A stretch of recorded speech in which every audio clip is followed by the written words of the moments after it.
সুপ্রিয় শিক্ষার্থীবৃন্দু, আসসালামু আলাইকুম। আশা করি তোমরা সবাই ভালো আছো। আল্লাহর রহমতে আমিও ভালো আছি। দীর্ঘ 7 মাস এই করোনার মহামারীর কারণে তোমরা শ্রেণী কার্যক্রম থেকে বিরত রয়েছো বা দূরে রয়েছো, অর্থাৎ তোমাদেরকে অনিচ্ছা সত্ত্বেও ঘরে থাকতে হচ্ছে। এই যে এই সময়, এই মহামারীর সময় তোমরা যেহেতু শ্রেণী কার্যক্রম থেকে দূরে রয়েছো, সেহেতু তোমাদের কোনো কারণে পড়াশোনার জন্য কোনো ক্ষতি না হয় সে কারণেই বাংলাদেশ সরকার অনলাইন ক্লাসের আয়োজন করেছে এবং তারই পরিপ্রেক্ষিতে আজ আমি তোমাদের সামনে নবম দশম শ্রেণীর রসায়নের 11 অধ্যায় নিয়ে আলোচনা করব। আসো তার আগে আমার পরিচয়টা দিয়ে দিই। আমার নাম মোহাম্মদ সোহেল রানা, প্রভাষক, রসায়ন, সন্ধানী school and college, Gangni, Meherpur. আজ আমি তোমাদের সামনে 11 অধ্যায়ের অ্যালকেন নিয়ে আলোচনা করব, মূলত অ্যালকেনের প্রস্তুতি নিয়ে।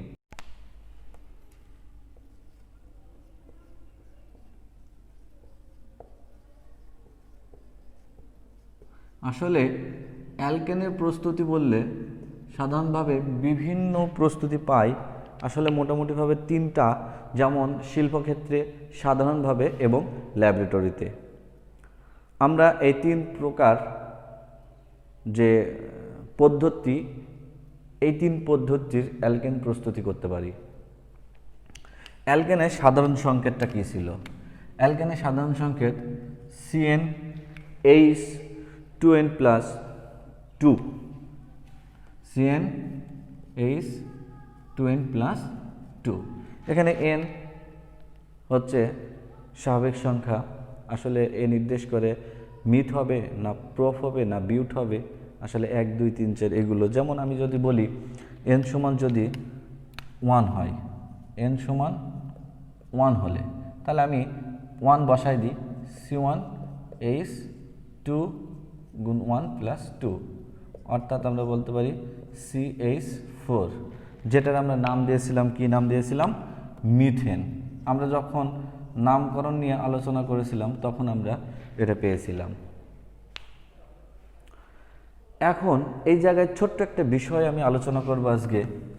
এই অ্যালকেনে আমরা যদি অ্যালকেন থেকে একটা হাইড্রোজেন সরাই নিই, অ্যালকেন থেকে একটা হাইড্রোজেন সরে যায়, অর্থাৎ একটা হাইড্রোজেন কম থাকে, তখন তার নাম হয়ে যায় অ্যালকাইল এবং ওইটার নাম দিয়ে আমরা অ্যালকাইল মূলক।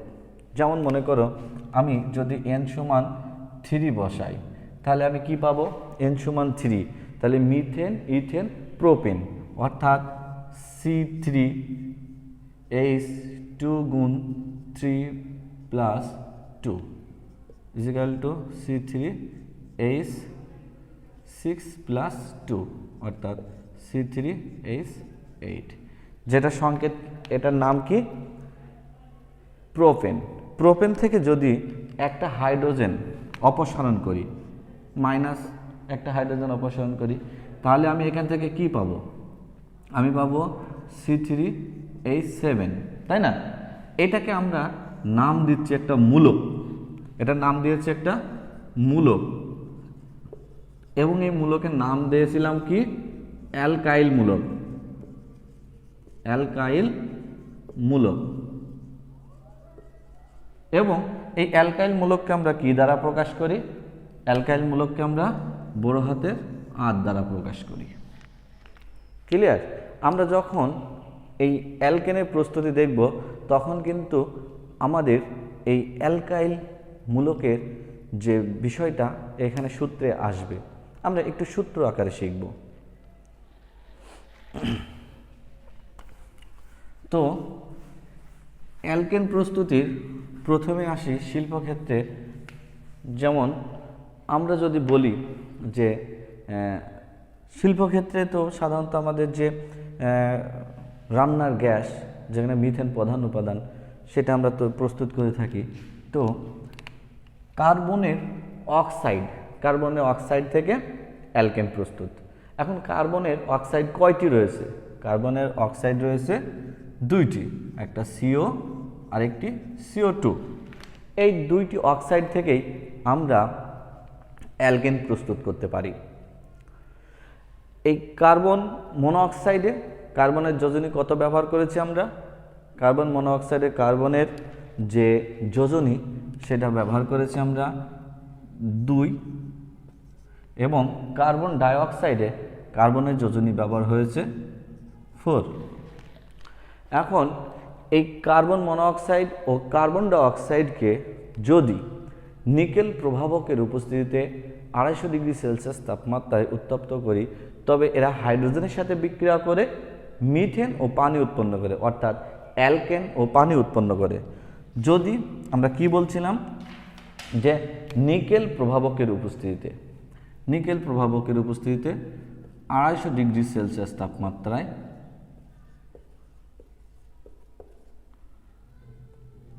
কার সাথে বিক্রিয়া করবে? হাইড্রোজেনের সাথে বিক্রিয়া করবে, উৎপন্ন করবে কি? মিথেন, অর্থাৎ CH4 এবং পানি H2O। ঠিক একইভাবে এখানেও সেম জিনিস, যে কার্বন ডাইঅক্সাইড সে হাইড্রোজেনের সাথে বিক্রিয়া করবে, প্রভাবক হিসাবে আমি নেব নিকেল, এবং আমি এখানে তাপমাত্রা রাখবো 250 ডিগ্রি সেলসিয়াস, এবং এখান থেকেও আমি কি পাবো? মিথেন পাবো ও পানি পাবো। এখন তুমি যদি এখানে সমাত করতে পারো, সমাত করলে কি পাবো? দেখো এখানে আমার 4টা হাইড্রোজেন, আর এখানে 2টা, 4 আর 2 কয়টা? 6টা হাইড্রোজেন। বাট এখানে আমি পাইছি কয়টা? 2টা হাইড্রোজেন। অক্সিজেন একটা, ওদিকেও আমার প্রোডাক্টে অক্সিজেন একটা, আমার এখানে অক্সিজেন কার্বন একটি, প্রোডাক্টেও কার্বন একটি, বাট প্রোডাক্টে আমার হাইড্রোজেনের সংখ্যা অমিল রয়েছে, অর্থাৎ এখানে আমার হাইড্রোজেন আছে 6টি, আমার বিক্রিয়কে রিয়েক্টরে রয়েছে 2টি। তার মানে আমি সামনে যদি এখানে 3 গুণ করে দিই তাহলে কিন্তু আমার হাইড্রোজেন মিলে যায়। অর্থাৎ আমি বলতে পারি 1 মল কার্বন ডাইঅক্সাইড 3 মল হাইড্রোজেন অণুর সাথে নিকেল প্রভাবকের উপস্থিতিতে 250 ডিগ্রি সেলসিয়াস তাপমাত্রায় বিক্রিয়া করে অ্যালকেন, অর্থাৎ অ্যালকেনের ক্ষুদ্রতম এককটি, অর্থাৎ যেটা মিথেন উৎপন্ন করে। ঠিক একইভাবে তুমি এখানে সমাতা করো, এখানে 4 আর 2 6, অক্সিজেন আছে 2টি, ঠিক আছে, আর এখানে অক্সিজেন আছে 1টি। তাহলে তোমাকে সমাতা করতে গিয়ে পানির সামনে অবশ্যই 2 আনতে হবে।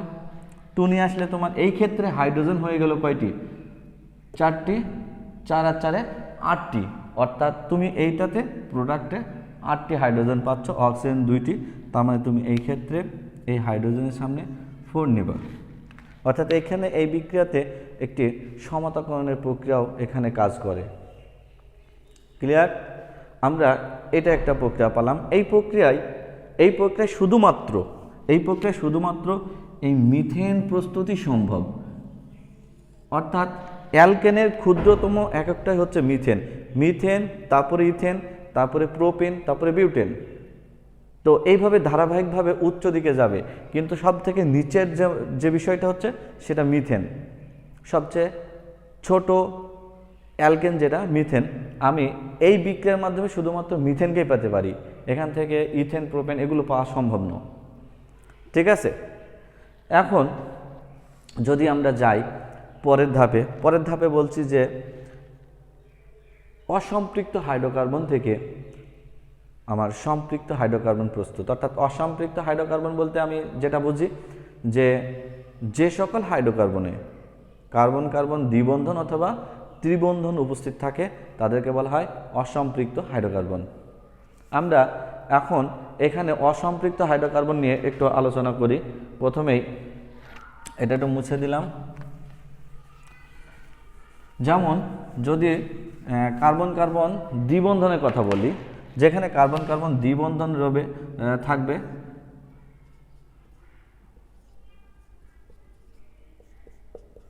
এটা একটি অসম্পৃক্ত হাইড্রোকার্বন, এটিও একটি অসম্পৃক্ত হাইড্রোকার্বন। অর্থাৎ এখানে কার্বন এবং কার্বনের দ্বিবন্ধন এবং ত্রিবন্ধন রয়েছে। অর্থাৎ এখান থেকে আমরা বলতে পারি এটা অ্যালকিন, এটা অ্যালকাইন। অর্থাৎ অ্যালকিন থেকেও অ্যালকেন প্রস্তুত সম্ভব, অ্যালকাইন থেকেও অ্যালকিন প্রস্তুত সম্ভব। আমরা দুইটাকে একসাথে আমরা দেখি।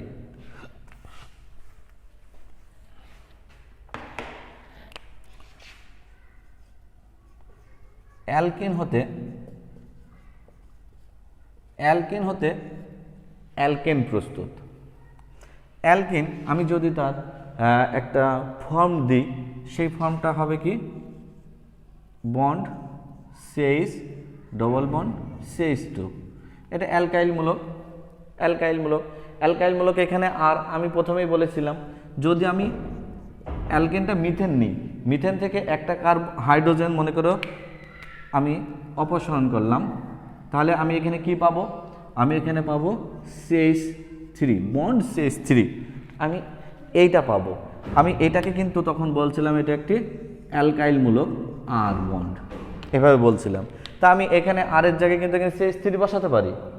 আবার C2H6 এর ক্ষেত্রেও আমি এইভাবে করতে পারি, মানে ইথেনের ক্ষেত্রে আমি করতে পারি। যেমন যদি আমি ইথেনের জন্য বলি C2H 2 দোকানে 4 4 6 C2H6, এখান থেকে তুমি যদি একটা হাইড্রোজেন অপসারণ করো তাও তুমি পাবা C2H5, এটাও একটা অ্যালকাইলমূলক, এটাকেও তুমি আরের জায়গায় বসাতে পারো। আমি জাস্ট একটা সূত্র তৈরি করার জন্য বা একটা ফরম্যাট তৈরি করার জন্য ওখানে আমি অ্যালকাইলমূলকটাকে রেখেছি। সাধারণত এই অ্যালকিনগুলো সাধারণত নিকেল অথবা প্লাটিনাম অথবা প্যালাডিয়াম প্রভাবকের উপস্থিতিতে 150 থেকে 150 থেকে 180 ডিগ্রি সেলসিয়াস তাপমাত্রায় হাইড্রোজেনের সাথে বিক্রিয়া করে কি উৎপন্ন করে, অ্যালকেন প্রস্তুত করে। আসলে এই অ্যালকেন প্রস্তুতটা কীরকম একটু খেয়াল করো, যে আমি এখানে যে অ্যালকিন অংশটি নিয়েছি, তাহলে এই জায়গায় তুমি যে হাইড্রোজেনটা পেয়েছো, এই হাইড্রোজেনটা তো আসলে এইভাবে আছে, দুইটা হাইড্রোজেন, জিনিসটা তো তাই, H2 = দুইটা হাইড্রোজেন পরমাণু। আমি দুইটা হাইড্রোজেন পরমাণুকে এখানে সিম্পল দেখাচ্ছি। এখন এর একটি হাইড্রোজেন যাবে দ্বিবন্ধনযুক্ত দুইটি কার্বনের একটি কার্বনের সাথে একটি হাইড্রোজেন, এবং আরেকটি কার্বনের সাথে যাবে আরেকটি হাইড্রোজেন। অর্থাৎ আমার এই দুইটা কার্বনে আছে দ্বিবন্ধন, তাহলে এই হাইড্রোজেন দুইটার একটি হাইড্রোজেন এই কার্বনে যাবে, আরেকটি হাইড্রোজেন এই কার্বনে আসবে। তাহলে সেই হিসাবে যদি হয়, এই জায়গায় আমি দিতে পারি নিকেল প্রভাবক প্লাটিনাম অথবা প্যালাডিয়ামের প্রভাবকের উপস্থিতিতে 150 থেকে 180 ডিগ্রি সেলসিয়াস তাপমাত্রায় বিক্রিয়া করে। তাহলে এখন আমার এই হাইড্রোজেনগুলো এক্সচেঞ্জ হয়ে গেলে আমি কি পাবো, অ্যালকেন, যে আর বন্ড, তাহলে একটা হাইড্রোজেন এই কার্বনে আসছে, তাহলে এখানে আগে থেকে আমার কয়টি হাইড্রোজেন আছে, একটি হাইড্রোজেন আছে, অর্থাৎ এখানে একটি হাইড্রোজেন আছে, আর অলরেডি একটা হাইড্রোজেন আসছে, তাহলে আমি পাবো CH2। আমার এই দ্বিবন্ধন তখন উঠে যাবে, তখন যেহেতু আমি অ্যালকেন প্রস্তুত হচ্ছে, তাহলে দ্বিবন্ধন উঠে গিয়ে তখন একক বন্ধন হয়ে যাবে। আবার এখানে CH2 মানে দুইটি হাইড্রোজেন রয়েছে, তাহলে আরও একটি হাইড্রোজেন আসলে তখন CH3, অর্থাৎ এইটাই হচ্ছে আমার অ্যালকিন থেকে অ্যালকেন প্রস্তুত। ওকে, আমার উদাহরণ যাই দিক, এখন এই সূত্র অনুযায়ী তুমি বসায় দাও। মনে করো সাপোজ একটা উদাহরণ আমি এখানে তুলে ধরছি, উপরেটা মুছে দিলাম। এখন এখানে একটা উদাহরণ আমরা তুলে ধরি, CH3 CH2 CH2, তাহলে এখান থেকে আমি কি উৎপন্ন করব, অ্যালকেন প্রস্তুত করব। এটা কি নিয়েছি, মিথেন, ইথেন, প্রোপেন, বিউটেন, অর্থাৎ বিউটিন, আমি নিয়েছি বিউটিন। এখন এখান থেকে যদি আমি অ্যালকেন প্রস্তুত করতে চাই, আমি হাইড্রোজেন নেব, নিকেল অথবা প্লাটিনাম অথবা প্যালাডিয়াম, 150 থেকে 180 ডিগ্রি সেলসিয়াস তাপমাত্রায় যখন আমি বিক্রিয়া ঘটাচ্ছি, তখন কিন্তু আমার কি হবে, এই যে এখানে যে দুইটা হাইড্রোজেন আছে, আমার এখানে কিন্তু দুইটা হাইড্রোজেন পরমাণু আছে, এর একটি হাইড্রোজেন যাবে এখানে, একটি হাইড্রোজেন যাবে এখানে। তার মানে তখন আমার যে প্রোডাক্ট পাবো সেটা হবে CH3 bond CH2 bond CH2 তাহলে এখানে আমার সিঙ্গেল বন্ড হয়ে যাবে, সিঙ্গেল বন্ড এবং লাস্ট CH3। ওকে, খুব সহজ একটি বিক্রিয়া, জৈব যৌগ মজার এবং সহজ বিক্রিয়া। এরপর আসি অ্যালকাইন থেকে অ্যালকেন প্রস্তুত, যদি বুঝতে পারো। ওকে,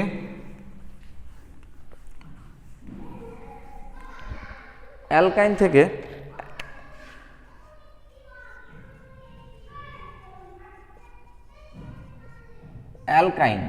অ্যালকাইন হতে অ্যালকেন প্রস্তুত। অ্যালকাইন হচ্ছে কার্বন কার্বন ত্রিবন্ধন।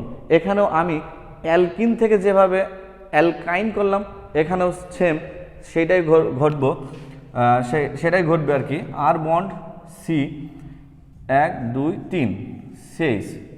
আমার এটা একটা যে কোনো একটা অ্যালকাইনের সাধারণ সংকেত হতে পারে। আমি এখানে 2টা হাইড্রোজেন অণু নেব, 2 মল হাইড্রোজেন বা 2 অণু হাইড্রোজেন নেব। এও আমার প্রভাবক হবে নিকেল অথবা প্লাটিনাম অথবা প্যালাডিয়াম। আমি তাপমাত্রা নেব 150 থেকে 180 ডিগ্রি সেলসিয়াস। এখানেও ঠিক সেই বিষয়টা ঘটবে। এখানে সেই বিষয়টা বলতে কি, এখানে দেখো আমি 2 মল হাইড্রোজেন নিয়েছি, তাহলে আমি হাইড্রোজেন কয়টা পরমাণু হাইড্রোজেন নিলাম? 4 পরমাণু হাইড্রোজেন নিলাম, তাই না? এখানে আমি 4 পরমাণু। তো এই জায়গায় আমি 2 অণু হাইড্রোজেন নিয়েছি, অর্থাৎ আমি 4টা হাইড্রোজেন পরমাণু নিয়েছি। এই 4টা হাইড্রোজেন পরমাণুকে যদি আমি 4টা হাইড্রোজেন নিই, তাহলে আমি এখানে 2টা করে ভাগ করতে পারি। এখানে 2টা হাইড্রোজেন পরমাণু এবং এখানে 2টা হাইড্রোজেন পরমাণু। তার মানে আমি এটাকে যদি সমান 2টা অংশে বিভক্ত করি, তাহলে ওখান থেকে 2টা হাইড্রোজেন চলে যাবে এখানে, আবার এখান থেকে এই কার্বনে চলে যাবে 2টা হাইড্রোজেন। তার মানে তুমি যে কাজটা করতে পারো সেটা হচ্ছে, আমার যে অ্যালকাইন যৌগটা দেওয়া থাকবে, ওই অ্যালকাইন যৌগে আমি যে হাইড্রোজেনের সাথে বিক্রিয়া ঘটায়ে অ্যালকেন প্রস্তুত করব, সেই হাইড্রোজেনের 2 পরমাণু হাইড্রোজেন ত্রিবন্ধনযুক্ত 2টা কার্বনের একটি কার্বনের সাথে যুক্ত হবে, বাকি অন্য কার্বনের সাথে আরও 2টা হাইড্রোজেন পরমাণু যুক্ত হবে। যেমন আমার এই কার্বনের সাথে 2টা হাইড্রোজেন যুক্ত করছি এবং এই কার্বনের সাথে আমি আরও 2টা হাইড্রোজেন যুক্ত হয়েছে। তাহলে আমি অ্যাট লাস্ট শেষ ফরম্যাট অর্থাৎ প্রোডাক্টটা আমি কি পাবো? আর বন্ড সি। আমার এখানে কিন্তু কোনো হাইড্রোজেন নেই, আছে নাকি? কিন্তু আমি এখানে কয়টা হাইড্রোজেন আমি যুক্ত করছি? এখানে দেখো তো খেয়াল করে, আমি এই জায়গায় 2টা হাইড্রোজেন এখানে চলে আসছে বিক্রিয়ার শর্ত অনুসারে। তাহলে সেই হিসাবে এখানে CH2, তাহলে এটা সিঙ্গেল বন্ড। অ্যান্ড এই লাস্টে আমার এই কার্বনে কিন্তু আরও 2টা হাইড্রোজেন চলে আসছে। যদি আরও 2টা হাইড্রোজেন ওই কার্বনে চলে যায়, তাহলে আমি এখানে আগে থেকে একটা হাইড্রোজেন আছে, দেন আরও 2টা হাইড্রোজেন আসছে, তাহলে আমার টোটাল হাইড্রোজেন কত হবে? CH3। তাহলে আমি এখান থেকে এই অ্যালকেন যৌগটি পেতে পারি। অ্যান্ড আমি যদি একটা উদাহরণ দিই এটার, তাহলে আমি একটা উদাহরণ দিয়ে দেখি, খেয়াল করো। CH3 bond CH2 bond C triple bond CH। এখন এখানে এটার থেকে আমি অ্যালকেন প্রস্তুত করব। তাহলে 2 মল আমার হাইড্রোজেন নিয়েছি, আমি প্রভাবক হিসাবে হয় নিকেল অথবা প্লাটিনাম অথবা প্যালাডিয়াম 150 থেকে 180 ডিগ্রি সেলসিয়াস তাপমাত্রায় উত্তপ্ত করছি। তাহলে আমার কি হবে? আমার এই একটা কার্বন আর এই একটা কার্বন, এই 2 কার্বনের মাঝে আমার 3 বন্ধন রয়েছে। খুব ভালো করে খেয়াল করো, এই 2 কার্বনের মাঝে 3 বন্ধন রয়েছে। তাহলে আমি এই 4টা হাইড্রোজেন পরমাণুকে 2টা অংশে বিভক্ত করে 2টা হাইড্রোজেন পরমাণুকে আমি এখানে দেব আর 2টাকে আমি এখানে দেব। যদি তাই দিই, তাহলে আমার কি দাঁড়াবে? CH3 bond CH2 bond CH2 bond CH3। সবাই বুঝতে পেরেছ? আমাদের সময়ের স্বল্পতার কারণে আজ আমি 2টা নিয়ম দেখালাম। একটা হচ্ছে কার্বনের অক্সাইড থেকে, আরেকটা হচ্ছে অসম্পৃক্ত হাইড্রোকার্বন থেকে সম্পৃক্ত হাইড্রোকার্বন। কার্বনের অক্সাইড থেকে শুধুমাত্র মিথেনটাই প্রস্তুত সম্ভব, আর এই যে অসম্পৃক্ত থেকে অর্থাৎ যে কোনো দ্বিবন্ধন অথবা ত্রিবন্ধন থেকে আমি একক বন্ধন হাইড্রোকার্বন প্রস্তুত করতে পারি। আরও দুইটা আমাদের এখনও বেশ কিছু নিয়মকানুন আছে, বেশ কিছু নিয়ম রয়েছে। আজকে এই পর্যন্তই আমরা আলোচনা করছি। ইনশাল্লাহ এই অ্যালকেন প্রস্তুতির আরও একটি পাঠ নিয়ে তোমাদের সামনে হাজির হব। সকলের সুস্বাস্থ্য দীর্ঘায়ু কামনা করছি। সেই সাথে মহান আল্লাহ তাআলার কাছে প্রার্থনা করি তিনি যেন আমাদেরকে ক্ষমা করেন এবং দ্রুত করোনা নামক মহামারী থেকে আমাদেরকে রক্ষা করেন এবং আমরা সকলেই যেন আবার সেই আনন্দের সাথে শ্রেণীকক্ষে হাজির হতে পারি এবং শ্রেণী কার্যক্রম পরিচালনা করতে পারি। সর্বশেষে সকলের কাছে দোয়া চেয়ে আজকের ক্লাস এখানে শেষ করছি। আল্লাহ হাফেজ।